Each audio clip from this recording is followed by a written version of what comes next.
Yo, what is up, y'all? Welcome back to another video. So it's been about a month since y'all last seen me on the channel, and I'm not gonna lie to y'all, I do look a little different if you can't tell, you know what I'm saying? But yeah, it's been about a month since I've been on the channel, and I'm not gonna lie to y'all, I really just haven't had anything to film, bro.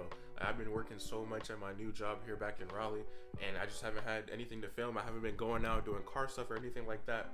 So ever since I got the G fixed, but I have been driving it a little bit here and there. But today we're gonna be installing a new mod. It's gonna be the first cooling mod for boost. We already have some supporting mods, you know what I'm saying, that will help the power. But once you boost the car, you gotta be able to cool your fluids down, and that's what we're gonna be doing today. My favorite slides on, and we're gonna go out here and see what's new on the G. You know, G's out here looking nice, and as you can tell, the little decal I have right here with the flames, it was so hot outside one day when I was working, and they just started peeling off, so they had to come off. I don't know, the car looks kind of bare without it, but I guess I'll buy another one of those maybe sometime towards the end of the summer. A lot of people like the flames, a lot of people don't like it. I like it, to be honest, because it gives the car kind of like a Fast and Furious vibe with the bright green, the chrome, stuff like that. So yeah, other than that, nothing much has changed with the car. Still clean. I do still have the damage on the other side, to be honest. I think I'm just gonna get this dent pulled, and then the damage on the side skirt is just gonna stay that way, because to rewrap the side skirt is gonna be about $200 in wrap, I think, and I just don't think it's worth it. So we'll just get that replaced whenever we rewrap the whole color, or the whole car. As you can tell by the title of the video, today we're going to be installing a new oil cooler, because it's really going to be needed whenever we boost the car. We're going to be doing back-to-back pulls, things of that nature out there racing in Mexico. So yeah, we got a new oil cooler, and I will show y'all, but we got to get some new oil first, because you have to change the oil. So the G is going to be staying here while I make a quick trip to Walmart and get some new 5W30 oil. And I think I'm going to need 6 quarts, because originally the car takes 5 quarts stock, but I do have an oil pan spacer, which is an extra quart, and then the 30 row oil cooler, which is going to be probably another extra quart. So I'm going to buy 6 quarts of oil for this thing, and I also need to get some L brackets. I have an idea in mind, and I think the L brackets are going to be used to drill into the stock crash bar and mounts up the oil cooler. Not too sure where I want it. I don't know if I'm going to do the middle or one of these vents on the sides, but we'll see. Probably it's going to be on this side because of how long the lines are. With that being said, I'm going to leave the G here because it is low on gas. I haven't even filled this thing on gas, bro. It's empty, and we're going to take the daily parked over there. Sheesh. Long time since y'all seen the daily too, bro. This paint is all messed up and sunburned, bro. But hey, that's what happens when you got a daily beater that you don't really care about. Yeah, I'm not gonna lie, I would recommend everyone get a daily, bro. It makes their life so much better. One car breaks, you just go and drive the other one. Should I give y'all a co-start on this too? Hold on. This thing quiet as hell, you can't hear none. Yeah, I will not be modding this mom SUV. All right, y'all, made it back to the crib, and I have everything that I need to do this install. You got the oil in here in the trunk, and I'm gonna show y'all which one I got. I usually just get 5W30. I should have got 5W40 because it is summertime, but I usually just run 5W30, either Vivaline or Mobile One, but it's got Mobile One right now. I'm gonna put the oil down right here, and this box has the 30-row oil cooler, which we're gonna be using, and everything that I need is right here. We've got the brackets and hardware and stuff like that I need to mount it to the bash bar, and I'm just go ahead and show y'all the big boy oil cooler. Get this out the way. And here it is, the big boy. I went for like the kind of silver look instead of the black because I don't know, I feel like it would just go with the wheels, so I don't know, better than black. And yeah, this is a pretty big intercooler.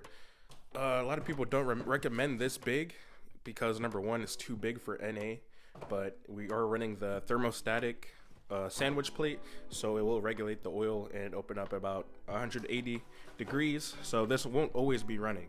It'll only start running at a certain temperature to cool the car down. But yeah, man, this thing is pretty big. It is the G Plus brand.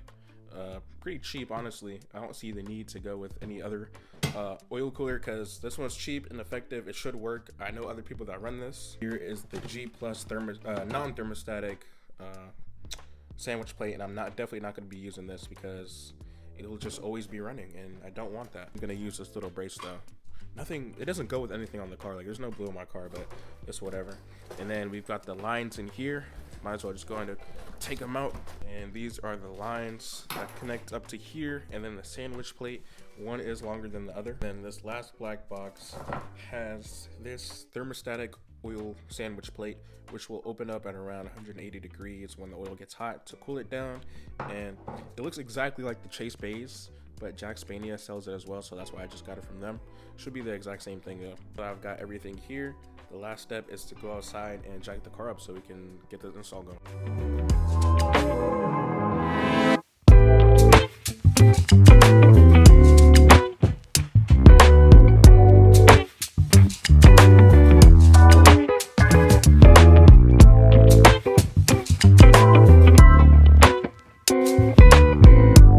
Oh my gosh, bro. All I've done was jack up the car and I'm already low-key sweating. It's like 97 degrees outside. As of right now, I only have one jack stand. So this car is only being held up by one jack stand and the jack. And you're really not supposed to hold up the car by only the jack, but hopefully it doesn't give out on me. And I'm not gonna lie, I forgot to take off the bumper, so I'm gonna get to that next, and then we can drain the oil. To show y'all what we're working with over here, so y'all can kind of see the bash bar. And I'm not too sure what I'm gonna do actually, but I'm thinking about mounting it something like this with the L bracket, or I'm not too sure to be honest, because I don't know how it's gonna stay.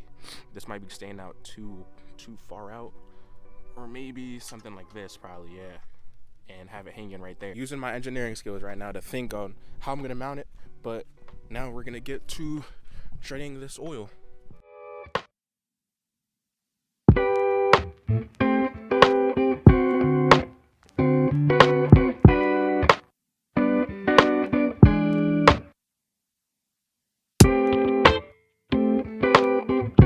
So I just made a trip to Harbor Freight thinking I needed a wrench. Whole time I didn't even need it, but that's besides the point. I ended up putting thread seal tape on these threads so I can make sure that there's no oil leaks on this thing, because that would be bad. Now I'm just gonna go ahead and install these lines. This is the longer one, so I'm gonna just put one right here and then the other one on the other side. This is what we're working with right here. It looks like it's sealed up nice. I'm not too sure. We're not gonna know until I put the oil in, but some of the thread seal tape came off. I'm not too sure if I put it on there correctly, but now that this is together, I'm gonna go back to the sandwich plate. So now that the new oil filter is off, I did put some oil on the O-ring right there to help it seal better, and it's just gonna slide on like this with the O-ring facing the engine. The adapter screws onto the old piece, so now we can just screw on the oil filter to this one instead of the old one. This piece is on here nice and good. I snugged it up with a wrench, and I can kind of move it with a little bit of force, which is good. Don't want to over tighten that. I was told not to over tighten that. Now I'll go back in the house and get the actual oil cooler and see how we're gonna mount this up. And it back up, and the oil cooler is on. It is now a closed system. Got the two lines running down over here to the thermostatic sandwich plate, and I'm not gonna lie, this was way harder than it looks, bro. The videos on YouTube be like 15 minutes long, bro. I started this at like 12 and it's 4:30 right now. So that's crazy. See the L bracket right here? It's mounted on both spots, and then you got the bolts coming in through there, and it was kind of a bitch to get it in there and snug it down. And these lines are zip tied together so they don't go anywhere. And I'm not gonna lie, I might have to raise the car a little bit, because whenever I go over speed bumps, I do scrape the sway bar. And I'm guessing now, obviously, it's gonna scrape the lines, and I really do not want that to happen. Everything is timed all good, so I guess the next step is to put the oil in. Now I'm doing this one-handed, so hopefully I don't spill this, but as I said, this car usually takes 5 stock, 6 with the oil pan spacer that I got. So we're gonna put about 7 in here, or 6.5, we'll see. And then after we do that, I'm gonna check for any oil leaks before I turn the car on, and then after I turn the car on. I really hope there's no oil leaks, because I'm gonna be pissed. All right, now that I put some in there, I put about 6.5 quarts. It's time to drop the car and let the oil circulate through the system and check for oil leaks. And I pray to God that there's no leaks. All right, the car is dropped, and y'all gonna get the cold start y'all wanted. My neighbors are probably gonna hate me. And then after that, we're gonna take it for a little test drive. I haven't started this car in like a week.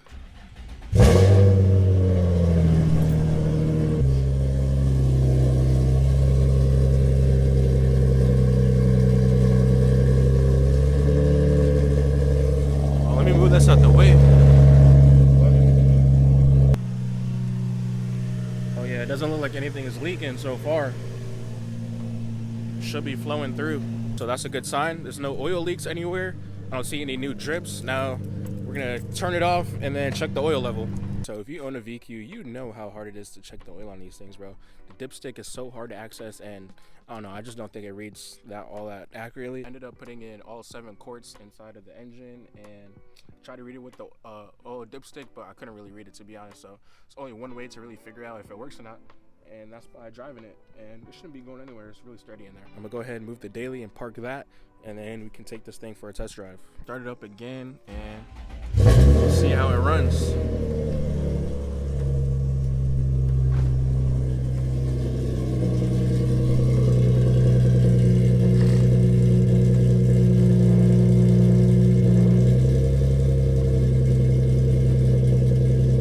Still sounds good. So as of right now, just pulled it out the driveway and I'm in the neighborhood. Seems to be running good. I don't know, every time you install a mod, it's like you always hear something new, but I don't know if I'm tripping or not. But we're gonna take this, let it get to operating temp, and do some pulls on it, man. The G seems to be running good. I just got scared because I just moved the car back and I thought that right there was a leak, but it's a freaking leaf, bro. So yeah, honestly, I don't think there's any issues with the 7 quarts of oil, and the lines and the thread seal seem to be doing really good. Little spot out here in Mexico, and now we're about to do some hits. The menu mode is not working, of course, but let's see.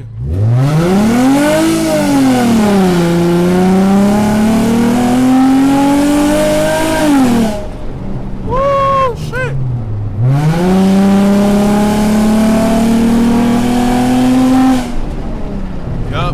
Yup, just like normal. Do a little launch as well, just to see.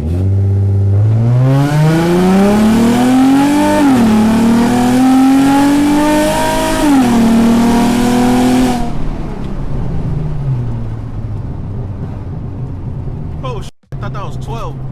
Oh shit, I thought that was the Mexican authorities, bro. I had to put the camera down real quick. Oh shit.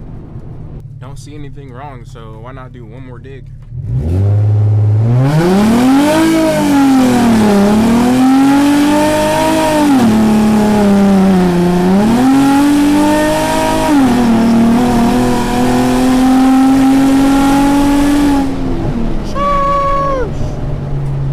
So I'm at Infinity right now. Just took the G on a test drive, and the oil cooler seems to be working. It's not leaking or anything. Yeah, this thing is getting real hot, I ain't gonna lie. So yeah, I did some pulls, things of that nature. Been driving it around, and it seems to be good. It's mounted on there decently at the house after doing some pulls. And I don't know if y'all can tell, but I just mounted it a little higher because I posted this on my story, and I had 3 people slide up and tell me that it was hanging too low. And my boy Cliff in real life told me that I was hanging too low.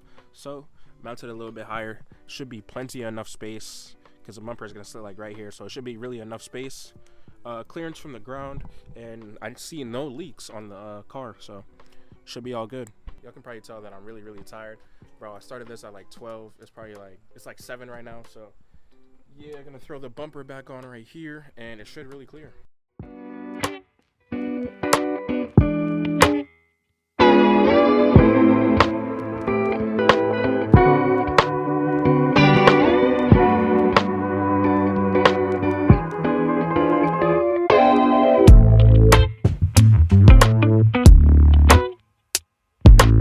Small problem right here.